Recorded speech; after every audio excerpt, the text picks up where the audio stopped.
Today on AskBloop, animation, visual effects, and game design.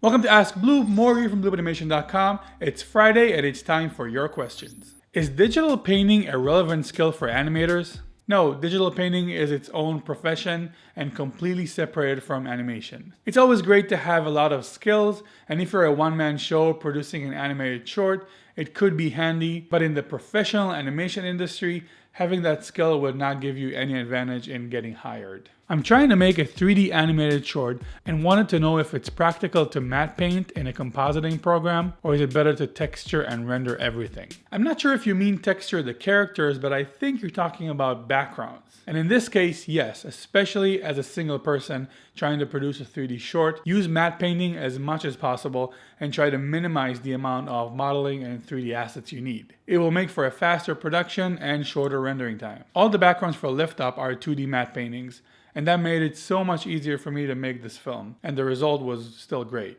What's the biggest reason you decided to become an animator? I just always loved animation. I made clay stop motion videos as a kid and thought making films is pretty much the most amazing thing in the world. I was later discouraged due to bad drawing skills and went to school for advertising, then found out about the possibilities of 3D animation, and after one semester switched to computer animation. I can't point to a specific reason, it was just always there for me. What's the difference between animation, visual effects, and game design? There are different names for different things, but they all pretty much exist in all the different CG world. Like animation is something you see in a Disney movie, but also in a Geico commercial or Planet of the Apes. But you might call it visual effects for one thing and animation for another. You also see it in every video game. You always need animators to animate. It doesn't matter if it's WALL-E, Yoda, or Sephiroth. As for what visual effects is, that's why I said there's a lot of overlap, because technically anything that wasn't there when you shot the film is visual effects.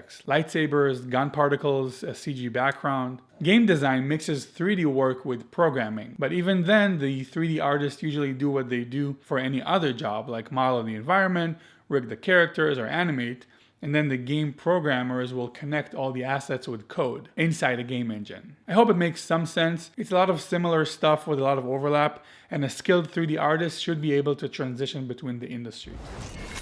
That's all the questions for today. If you have one, post it in the comment section below.